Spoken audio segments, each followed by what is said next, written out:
Bienvenido a El Diario Anónimo. Empecé a trabajar en la construcción como asistente. No es que me fascinara la rutina de 80 horas semanales, pero sabía que necesitaba construir algo mejor que lo que había recibido. Comencé a trabajar en la construcción a los 22 años como asistente. No era que me fascinara la rutina de 80 horas a la semana, pero sabía que necesitaba construir algo mejor que lo que había recibido. Mi padre nos abandonó cuando yo tenía apenas 4 años.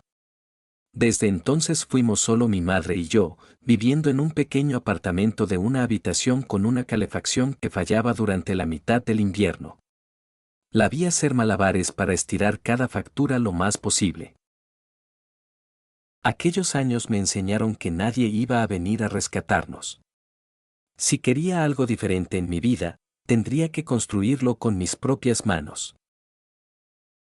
Para cuando cumplí 25 años, ya había aprendido varios oficios: plomería, electricidad básica, estructuras y manejo de maquinaria pesada.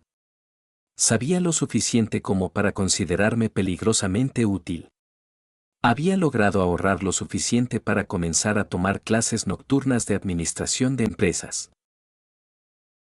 Mis amigos y socios estaban en una situación similar. Sabían trabajar con las manos, pero estaban cansados de ver cómo otros se hacían ricos gracias a su esfuerzo. Así que cuando cumplimos 27 años, reunimos nuestros ahorros, 17,000 cada uno, una cantidad que en ese momento parecía una fortuna. Y lanzamos nuestra propia empresa de renovaciones. Al principio hacíamos absolutamente de todo: arreglar grifos, reparar agujeros en paredes, construir terrazas, cualquier trabajo que nos permitiera pagar las cuentas.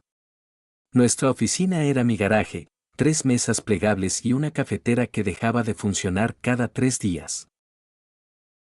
Comíamos comida congelada, trabajábamos jornadas interminables y nos movíamos como si nuestras vidas dependieran de ello, porque en realidad así era. No teníamos una red de apoyo ni a nadie con dinero que pudiera rescatarnos si fallábamos. Éramos 3 hombres con manos ásperas y un montón de sueños. Nuestro primer gran impulso llegó 8 meses después, cuando conseguimos un trabajo mal valorado para renovar una cocina. El cliente era un abogado, un hombre muy inteligente y directo, pero relajado. Le gustó nuestro trabajo, aunque nos advirtió que los contratos que usábamos eran un desastre. Nos dijo claramente que una demanda podría dejarnos en la calle. Yo le ofrecí renovarle el baño a cambio de asesoría legal. Él rechazó la remodelación, pero se ofreció a ayudarnos con todo el papeleo por una tarifa razonable. Así comenzó una sólida amistad y el marco legal que terminaría salvándonos en el futuro. Durante el segundo año, este abogado nos ayudó a constituir legalmente la empresa, crear cláusulas de responsabilidad civil y redactar contratos que realmente nos protegieran. Gracias a su recomendación, logramos firmar con una empresa inmobiliaria de tamaño mediano que buscaba contratistas confiables. Fue entonces cuando todo empezó a despegar. 5 años después, aquella pequeña compañía era otra historia: 32 empleados, 3 supervisores de obra, una oficina real en el centro de la ciudad y ganancias anuales de 7 cifras.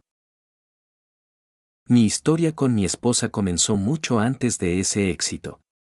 La conocí hace 7 años en un evento benéfico, cuando mi empresa todavía luchaba por sobrevivir. Ella trabajaba en relaciones públicas para una startup tecnológica. Tenía una presencia impresionante, segura de sí misma, elegante, atractiva, siempre bien vestida y con esa habilidad especial para hacer que todos a su alrededor se sintieran cómodos. 6 meses después ya vivíamos juntos y un año más tarde nos casamos. La ceremonia fue sencilla, con alrededor de 60 invitados. Los primeros años fueron buenos. Ambos trabajábamos duro y nos apoyábamos mutuamente. Compré una casa a mi nombre antes de que nos casáramos. Mientras yo expandía la empresa, ella también avanzaba en su carrera. Viajábamos, disfrutábamos de buenos momentos, rodeados de amigos y con la sensación de estar construyendo algo auténtico juntos. Parecía que ambos íbamos en la misma dirección y que nuestro futuro estaba firmemente encaminado. Pero todo cambió cuando la empresa firmó un contrato de $12 millones. En un instante, mis ingresos se triplicaron. Al principio las diferencias fueron sutiles, pero pronto se hicieron evidentes. Mi esposa comenzó a salir a almorzar con sus compañeros con más frecuencia. Luego llegaron las quejas, decía que su jefe era tóxico y que sus colegas la envidiaban. Aseguraba que les molestaba que fuera una mujer competente y lo decía con evidente desprecio. También empezaron las salidas prolongadas bajo el pretexto de hacer contactos profesionales. Cuando le escribía para saber si llegaría tarde, a veces respondía horas después con un simple mensaje diciendo que estaba con algunos clientes. Sin embargo, la realidad parecía diferente. Su interés por el trabajo empezó a disminuir, mientras que su entusiasmo por el estilo de vida que mis ingresos permitían no hacía más que crecer. Una noche durante la cena, me dijo que ya no se sentía realizada trabajando en relaciones públicas. Le sugerí que buscara un puesto más desafiante dentro de su empresa y casi se ofendió. Me dijo que no entendía nada y que necesitaba hacer algo que realmente significara algo para ella. La animé a descubrir qué era lo que realmente la motivaba, pero en lugar de explorar opciones mientras conservaba su trabajo, decidió renunciar sin tener ningún plan. Según ella, no podía concentrarse en su futuro si seguía atrapada en un presente tóxico. 2 meses de introspección, compras y días de spa terminaron en una gran revelación: quería convertirse en consultora de imagen personal. Decía que siempre había tenido buen gusto y que algunas amigas solían pedirle consejos de moda. Yo invertí en su nuevo proyecto $1,500 para una certificación exclusiva y aproximadamente $15,000 más para inventario inicial, un sitio web, sesiones fotográficas y tarjetas de presentación. Al principio estaba emocionada y yo me sentía feliz de verla entusiasmada con algo. Pero después de 6 meses, la chispa desapareció. Los clientes eran exigentes y emprender resultó ser mucho más difícil de lo que había imaginado. Empezó a tomarse días personales para lidiar con el estrés. Cuando le sugería mantener un horario o desarrollar un plan de marketing, respondía de forma brusca, diciendo que aquello no era construcción y que el trabajo creativo no funcionaba con rutinas. Mientras yo hacía malabares con proyectos de construcción, clientes, empleados y jornadas maratónicas, ella pasaba las tardes en el sofá rodeada de bolsas de compras de marcas de lujo. Cuando le pregunté por un cargo de $4,700 en una tienda exclusiva, respondió con molestia que era una inversión para su marca y que no esperaba que yo entendiera de marketing. Nuestra vida íntima, que en su mejor momento había sido intensa, se volvió casi inexistente. Pasamos de tener relaciones varias veces por semana a hacerlo una vez cada 2 semanas, y solo si ella quería. Siempre se sentía como si me estuviera haciendo un favor. Si mencionaba el tema, reaccionaba de forma defensiva y preguntaba si eso era realmente lo único que me importaba. Decía que la estaba presionando y luego se encerraba durante 2 horas para tomar un baño. Era un patrón constante. Cada vez que cuestionaba algo, terminaba haciéndome sentir como si yo fuera el problema, aunque en ese momento no lo veía con claridad.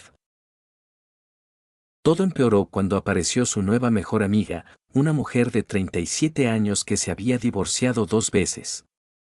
Desde el momento en que la conocí, supe exactamente qué tipo de persona era.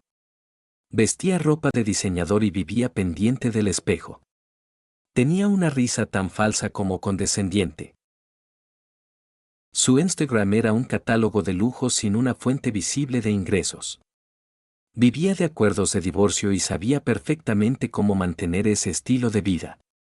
No tardó mucho en llenar la cabeza de mi esposa con frases como: conoce tu valor, los hombres deben proveer. Aquella mujer parecía tener un doctorado no oficial en oportunismo financiero, especializada en explotar acuerdos legales, y ahora era la flamante entrenadora de vida de mi esposa.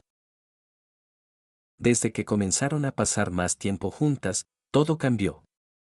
Los fines de semana se convirtieron en escapadas a Las Vegas, recorridos de vino en Napa y maratones de compras sin límite, todo pagado por mí. Mi esposa regresaba contando anécdotas sobre hombres que les compraban bebidas en clubes o les enviaban botellas solo por diversión. Pero el gasto no era la única preocupación. También había empezado a adoptar la forma de pensar de su amiga. Decía cosas como, los hombres tienen que entender que mantener económicamente a sus esposas no es opcional, es lo mínimo que pueden hacer. Luego añadía, un hombre de verdad no cuestiona en qué gasta su esposa. Y entonces empecé a darme cuenta de que algo no estaba bien. Cada vez que escribía en su teléfono, giraba la pantalla para que no pudiera verla. Su cuenta de Instagram comenzó a llenarse de fotos en el gimnasio. Ni siquiera intentaba ocultarlo. Poco después empezó a hablar de un supuesto nuevo cliente, un entrenador personal con miles de seguidores en redes sociales que necesitaba asesoría de imagen para su marca de fitness. Sus sesiones empezaron a durar más de lo normal. Llegaba a casa tarde y a veces olía a una colonia masculina que no era la mía. No soy ingenuo, pero tampoco hago acusaciones sin pruebas. Aún así, algo dentro de mí me decía que debía estar alerta.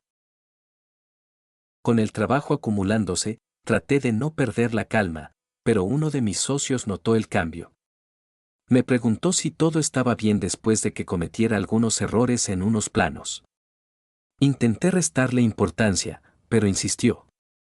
Me advirtió que un primo suyo había perdido la mitad de su empresa por culpa de una ex que solo trajo problemas y exigencias. Fue entonces cuando decidí empezar a prestar más atención a todo. Comencé a registrar cada detalle, fechas, gastos, comportamientos. Algo me decía que se acercaba una tormenta y no estaba equivocado. Durante los siguientes 3 meses, mi esposa estaba físicamente en casa, pero mentalmente ausente. Permanecía pegada al teléfono, me ignoraba y tomaba decisiones sin consultarme. Llevábamos más de 2 meses sin intimidad.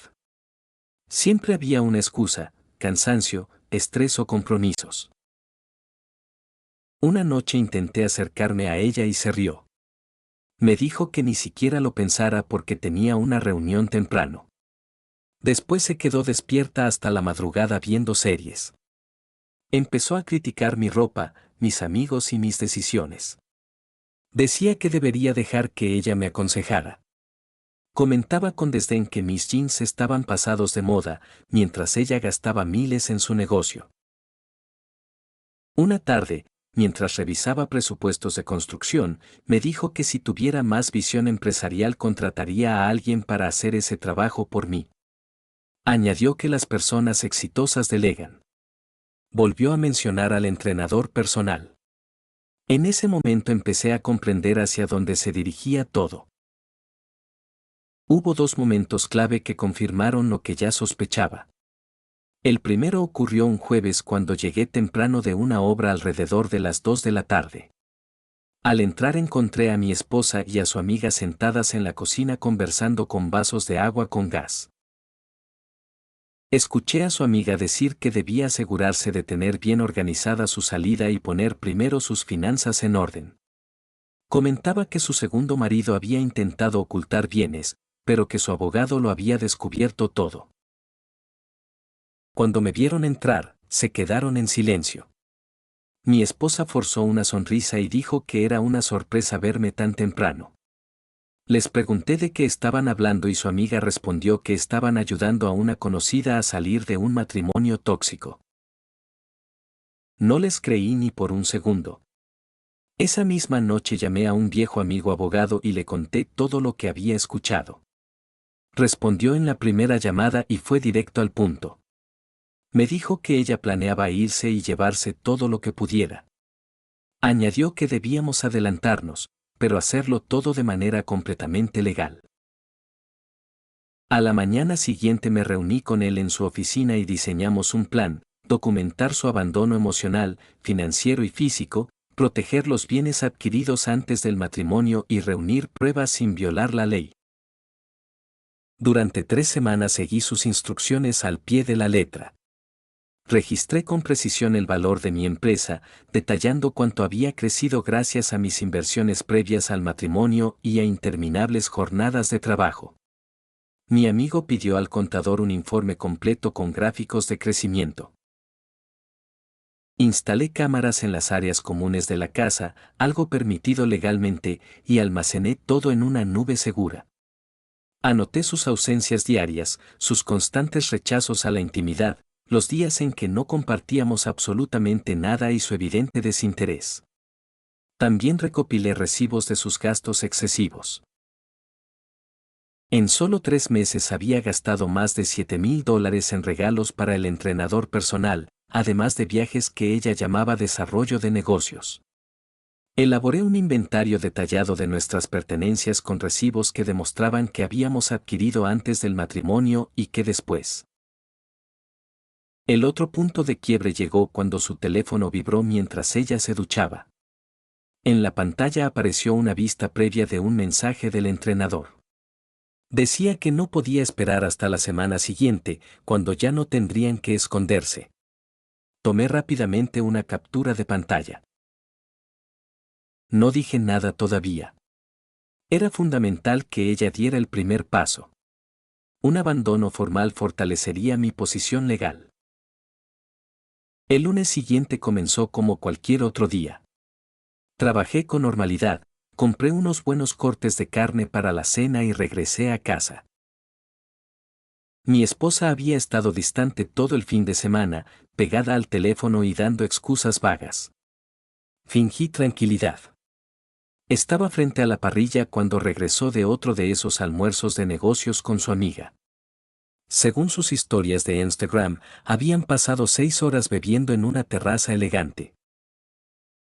Entró sin mirarme realmente, revisando su teléfono, y soltó la noticia sin rodeos: dijo que se mudaba esa misma noche porque necesitaba espacio. Lo dijo como si estuviera pidiendo un café. Dejé de voltear los filetes en la parrilla y la miré. Para mi sorpresa, no sentí enojo ni confusión, sino una extraña tranquilidad. Finalmente había llegado el momento que llevaba tiempo esperando. Cuando le pregunté a dónde pensaba ir, suspiró con molestia y respondió que el entrenador la ayudaría a encontrar un lugar donde quedarse.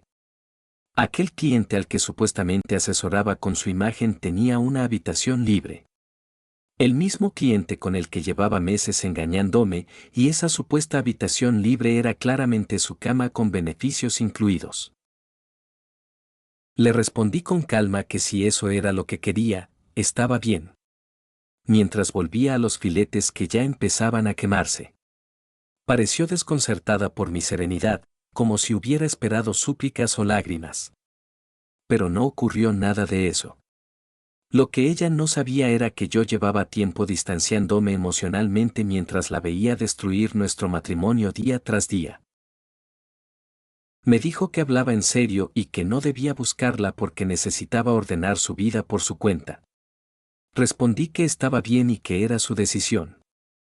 Tomó su maleta, las llaves del vehículo que tenía a través de mi empresa y se fue sin mirar atrás. 7 años terminaban así, de un momento a otro. Rescaté lo que pude de la cena, comí solo en la cocina y me tomé un momento para procesar todo. Después activé inmediatamente el plan que mi amigo abogado y yo habíamos preparado. Le envié un mensaje diciendo que ella acababa de irse y que había llegado el momento. Su respuesta fue inmediata: había caído en la trampa y debía documentarlo todo mientras aún estuviera fresco. Grabé un video detallando lo ocurrido, incluyendo que se marchaba al apartamento del entrenador y que me había pedido que no volviera a contactarla. También guardé las grabaciones de las cámaras de seguridad donde se veía cómo empacaba y se iba por voluntad propia. Llamé al administrador del edificio para confirmar que su código de acceso había sido usado al salir, dejando constancia de su partida voluntaria. A la mañana siguiente, mi amigo llegó temprano con los papeles de divorcio listos. Los revisamos juntos y añadimos los últimos detalles. Formalizamos todo ese mismo día. Con la demanda ya presentada, era momento de ejecutar la parte financiera del plan. Empecé cancelando su tarjeta adicional a Max Platinum, la misma que ese año había superado 3 veces en compras de lujo y cenas de negocios. Una sola llamada al servicio de concierge y quedó desactivada en 5 minutos. Luego cancelé la Visa Black. Lo mismo fue. También eliminé la transferencia automática de 4,000 mensuales desde la cuenta de mi empresa hacia la suya. Ese era el dinero que utilizaba para su cuidado personal, ya que su negocio de asesoría de imagen apenas cubría sus gastos de café. Un clic y quedó cancelado. Nuestro plan de teléfono estaba a mi nombre. Incluía a mi esposa, a su madre y a mí. No las eliminé del plan, pero desactivé el roaming internacional y los servicios premium. Mi esposa solía presumir desde salas VIP en París o Milán de viajes que decía que eran inspiradores, aunque en realidad eran vacaciones de compras con su amiga. Después de eso, llamé a mi contador y le pedí que eliminara a mi esposa como conductora autorizada del vehículo que tenía a través de mi empresa. Además, inicié el proceso para devolverlo. Pasé las 2 horas siguientes cerrando todo lo que quedaba abierto. Cambié las contraseñas de Netflix, Amazon y del sistema de seguridad de la casa. Transferí el dinero de nuestra cuenta compartida a mi cuenta privada y llamé a mi asesor financiero para asegurar las inversiones. Ella quería espacio y yo le estaba dando una distancia interestelar. Mi amigo abogado y yo también habíamos preparado un archivo con pruebas, grabaciones de sus llegadas a las 2 de la madrugada después de supuestas sesiones de asesoría, evidencia de abandono progresivo y del uso indebido del dinero común. Todo estaba perfectamente organizado y respaldado tanto en formato físico como digital. Cuando mi amigo me preguntó cuánto tiempo creía que tardaría mi esposa en reaccionar, le dije que esperara hasta que las tarjetas dejaran de funcionar y viniera a pedirme dinero. Y así fue. Esa misma tarde reuní al equipo de trabajo. No di muchos detalles personales, solo expliqué que estaba atravesando un divorcio y que quizá necesitaría algo de flexibilidad durante un tiempo. Mis socios fueron los primeros en ofrecer apoyo. Me dijeron que contara con ellos y que me asegurara de proteger el negocio, ya que muchas familias dependían de él. Les aseguré que todo estaba cubierto. Aquella noche dormí mejor de lo que lo había hecho en muchos meses. Sentí como si me hubieran quitado un peso que ni siquiera sabía que estaba cargando. Durante los 3 días siguientes disfruté de un silencio absoluto. Me reuní con nuestro abogado corporativo, actualicé mi testamento, cambié las cerraduras de la casa y empaqué cuidadosamente las cosas de mi esposa. También vacié el baño de todas sus botellas y cremas, más de 100 productos distintos. Por primera vez en mucho tiempo tuve tiempo para mí. Incluso me permití ver esas películas de Christopher Nolan que ella siempre se negaba a ver. Al final, Incepción me pareció más coherente que la supuesta lealtad de mi esposa. Empecé a concentrarme en mí mismo. Comencé a ir al gimnasio antes del trabajo. Cocinaba en casa, dejé de pedir comida rápida y llamaba a mi madre sin interrupciones. Mi gerente de proyectos lo notó de inmediato. Me dijo que lo que fuera que estuviera haciendo me sentaba muy bien. Entonces llegó la noche del jueves. Acababa de terminar una llamada con un cliente sobre la remodelación de su cocina cuando alguien golpeó la puerta con fuerza a las 9:30 de la noche. Miré la cámara de seguridad y vi que era mi esposa. Tenía el cabello recogido de forma descuidada y ya no tenía el vehículo. El karma había llegado más rápido que una entrega urgente. Abrí la puerta, pero sin dejarla entrar. Mi amigo abogado había enviado a un notificador legal que esperaba en la calle. En cuanto me vio, mi esposa habló sin siquiera saludar, dijo que la tarjeta había sido rechazada.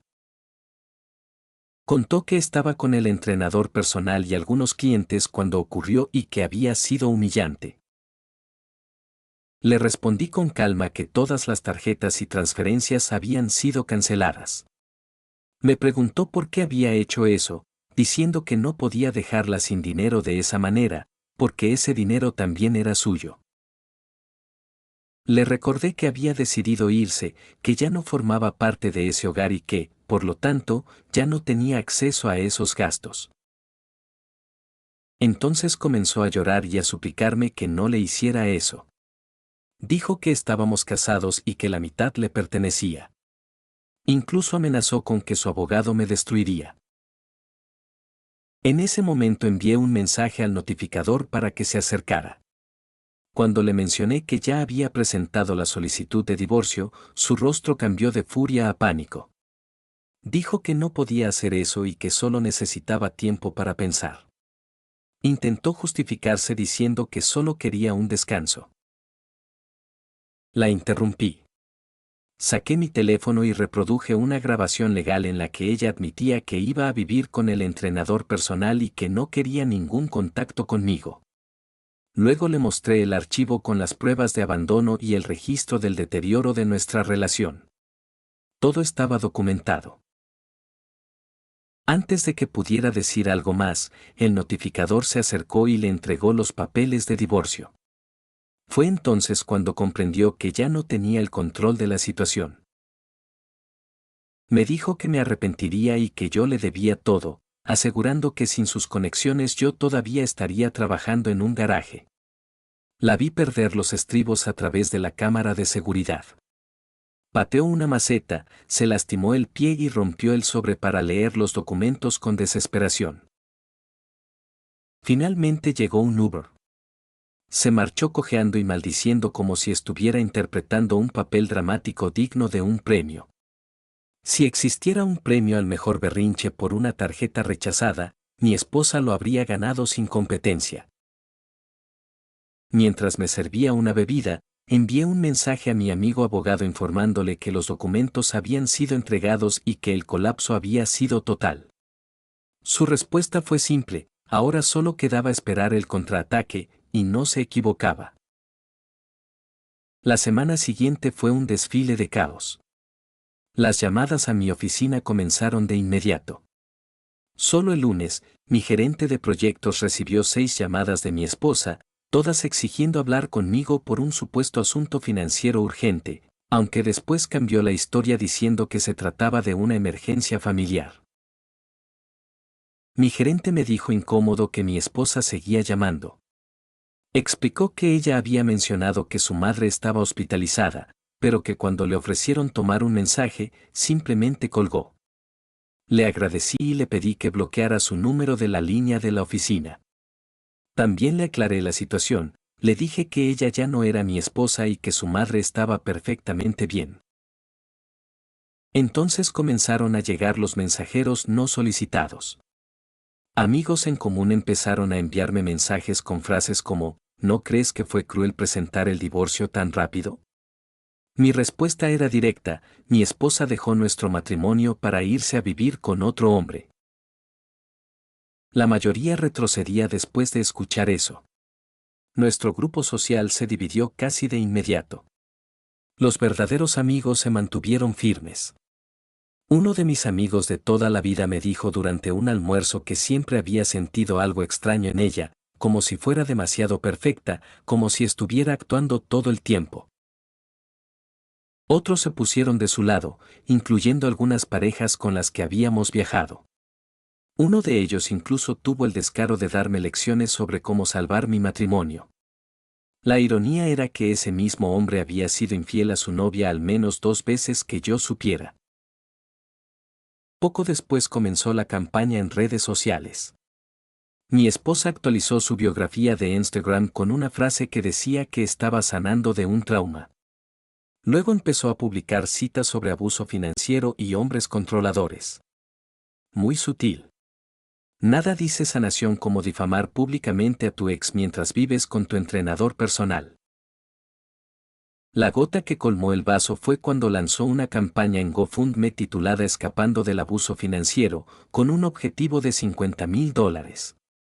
Logró recaudar apenas 237 antes de que mi amigo abogado enviara una carta legal exigiendo el cese inmediato. La carta incluía pruebas de su salida voluntaria del hogar y de sus excesivos gastos personales. Pero el verdadero desafío llegó con su mejor amiga, la autoproclamada entrenadora de divorcios. Una noche me llamó desde un número oculto gritando. Me acusó de haber presentado el divorcio sin siquiera hablar con mi esposa y de haberle cortado el dinero. Decía que ella había ayudado a construir el negocio y que nadie respetaba a un hombre que abandonaba a su esposa. Le respondí con calma que ella se había marchado por voluntad propia. Le recordé que me había pedido que no la contactara y que yo había respetado eso. También le dije que mi esposa no había construido nada conmigo mientras yo fundaba una empresa de construcción. Lo único que hacía era asesorar a las esposas de millonarios sobre cómo vestirse. La conversación se deterioró rápidamente. Su amiga empezó a amenazarme con su famoso abogado estrella. Cuando mencioné a mi propio equipo legal y la evidente aventura de mi esposa con el entrenador personal, se quedó en silencio. Al parecer no sabía nada de él. Intentó corregirse diciendo que el entrenador solo estaba ayudando a mi esposa a superar un momento difícil. Añadió que él era un caballero, algo que yo aparentemente no era. Luego exigió que devolviera las cosas de mi esposa de inmediato. Le expliqué que ya estaban empaquetadas y que podían recogerlas con cita previa, con un testigo presente y un inventario firmado. Se quejó diciendo que el día anterior había intentado recoger lo esencial, pero que yo había cambiado las cerraduras. Según ella, mi esposa había tenido que pedir prestado un suéter al entrenador para poder ir a ver a sus clientes.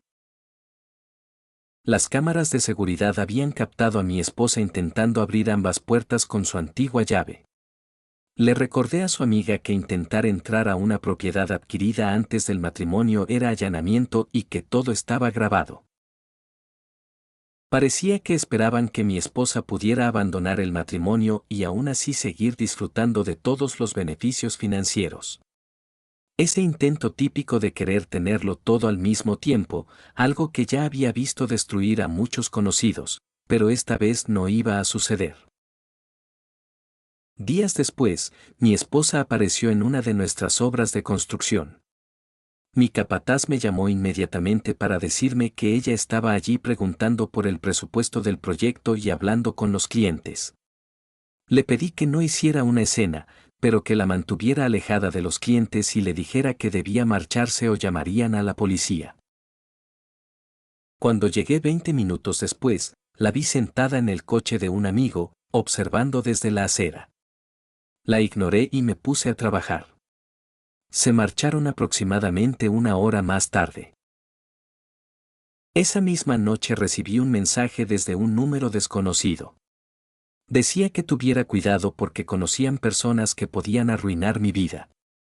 Se lo envié a mi amigo abogado, quien lo añadió al expediente. Estábamos documentando absolutamente todo.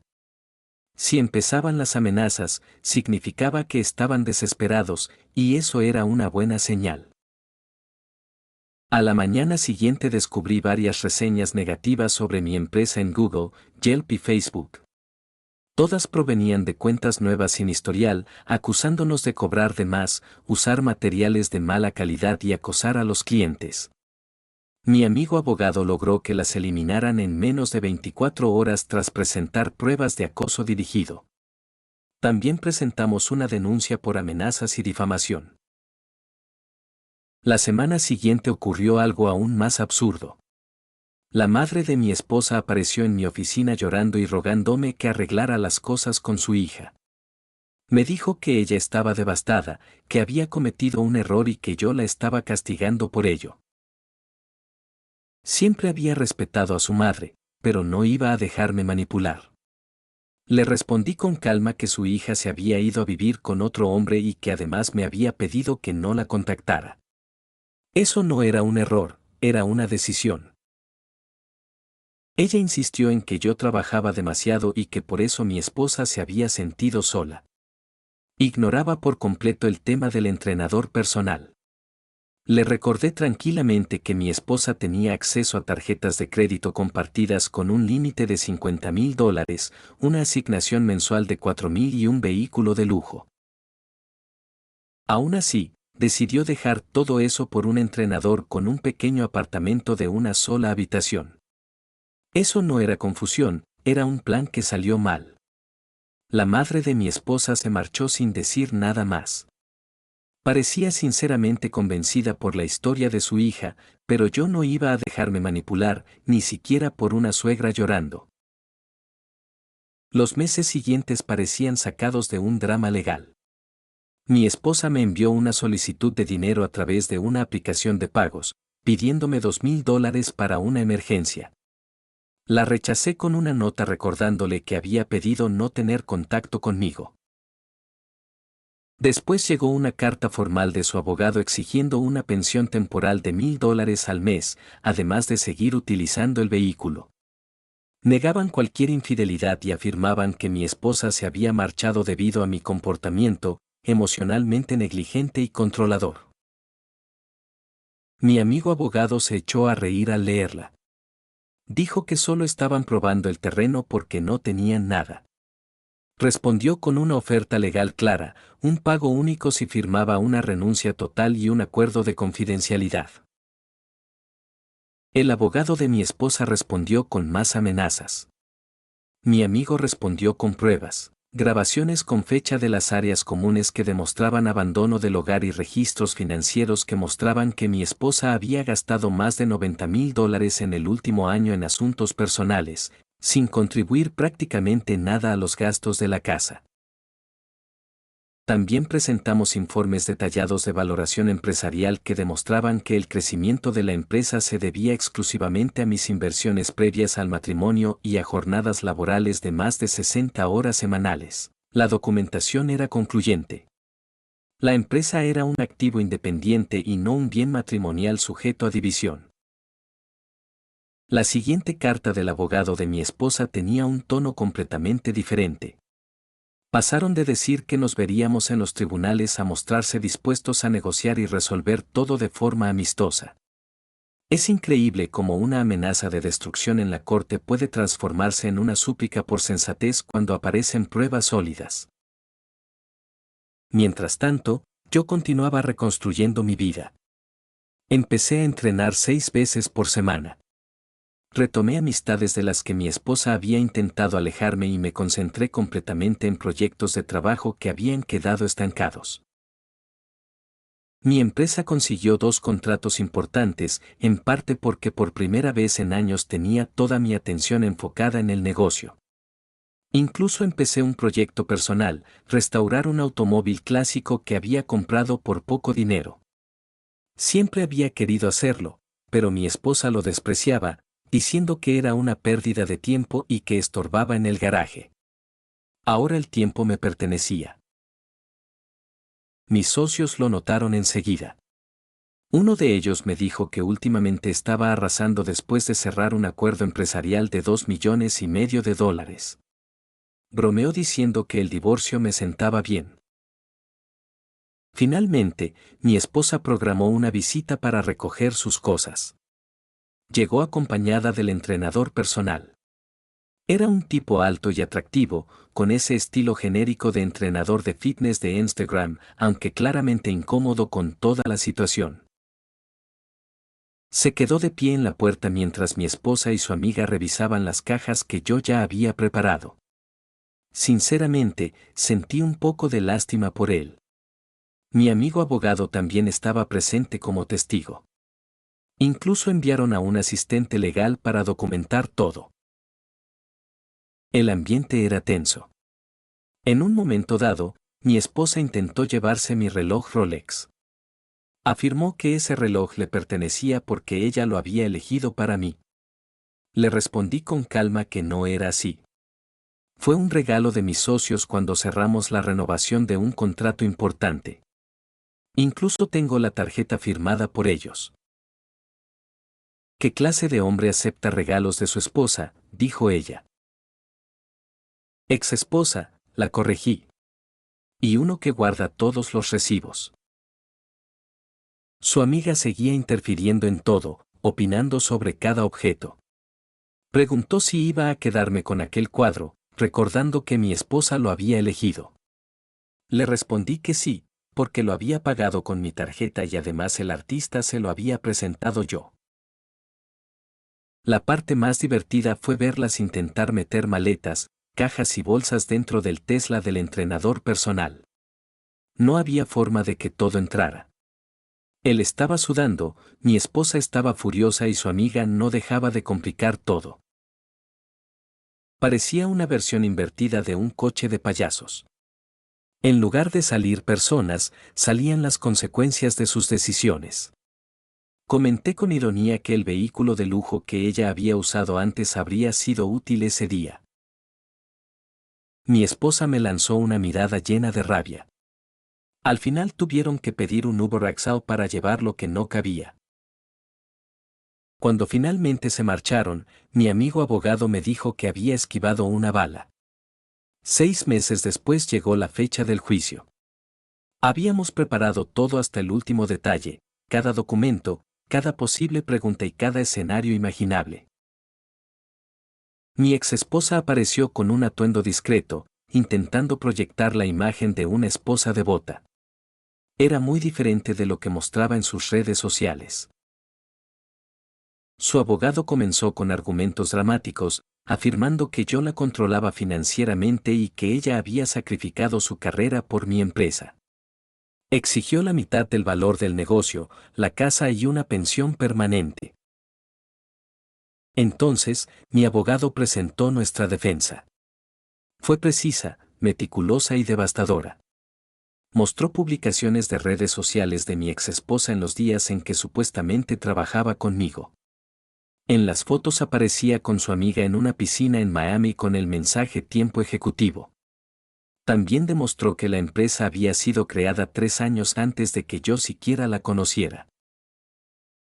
Quedó claro que el crecimiento de la empresa se debía a mi trabajo y mis inversiones, no a sus cenas ocasionales con clientes. Cuando mi exesposa afirmó ante el tribunal que había construido el negocio conmigo, mi abogado presentó su historial laboral en una empresa de relaciones públicas durante esos mismos años. No había forma de negar la evidencia. La jueza habló con claridad. Dijo que sus afirmaciones sobre la empresa no estaban respaldadas por las pruebas. La documentación demostraba que se trataba de un emprendimiento previo al matrimonio en el que su participación había sido mínima. El fallo fue prácticamente lo que habíamos previsto. Mi exesposa recibió un único pago, apenas el 5% de lo que había solicitado. Yo conservé la empresa, la casa y no tuve que pagar ninguna pensión. El acuerdo prenupcial que había insistido en firmar funcionó perfectamente. La expresión de mi exesposa al escuchar el veredicto fue inolvidable. Mientras salíamos del tribunal, escuché al entrenador personal decirle que necesitaban hablar sobre su situación de vivienda. Al parecer, su presupuesto ya no alcanzaba para cubrir sus gastos. ¡Qué sorpresa! Al mes siguiente vendí la casa. Era demasiado grande para mí solo y estaba llena de recuerdos. Compré un loft moderno en el centro de la ciudad, a pocos pasos de mi oficina. El negocio iba mejor que nunca, y mi vida también. Hasta que hace 3 semanas el timbre sonó una noche de martes. Miré la cámara de seguridad y vi que era mi exesposa sola. No llevaba ropa de diseñador ni maquillaje perfecto. Tampoco tenía aquella actitud arrogante de siempre. Había perdido todo eso junto con el resto de su vida anterior. Abrí la puerta, pero me quedé en el marco. Le pregunté qué quería. Me dijo que necesitaba ayuda. Explicó que había terminado con el entrenador personal y que él la había estado utilizando.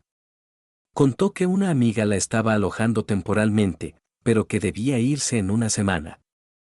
No podía permitirse un lugar propio y estaba sin dinero. Dijo que había gastado todo en inversiones que su amiga le había recomendado, además de compras y en mantener un estilo de vida que ya no podía sostener. Su amiga ni siquiera le respondía las llamadas y sus padres tampoco querían saber nada de ella. No tenía a dónde ir.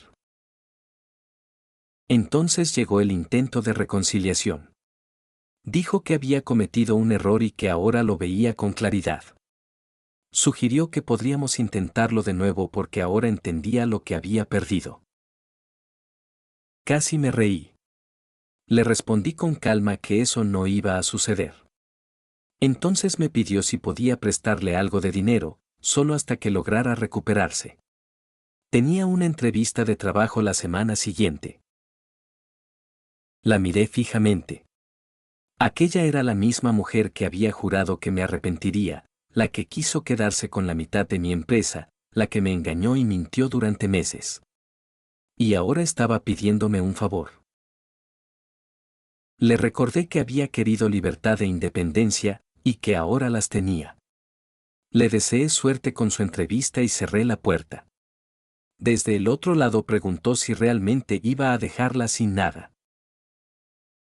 Abrí apenas unos centímetros y le respondí que no era yo quien la había dejado sin nada. Fue ella misma. Yo solo estaba respetando su decisión. Después cerré la puerta definitivamente.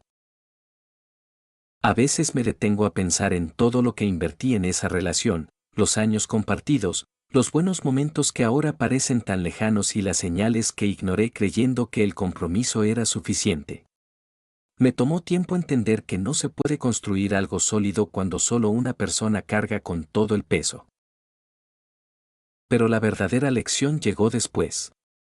Comprendí que no siempre se trata de pelear o ganar, sino de saber soltar con dignidad, establecer límites, reconstruirse desde cero y no permitir que quienes te dañaron vuelvan a tener poder sobre tu vida.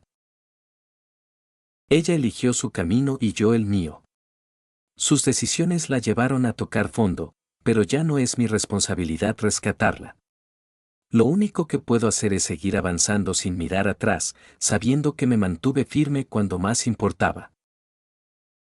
La vida, al final, se encarga de poner cada cosa en su lugar.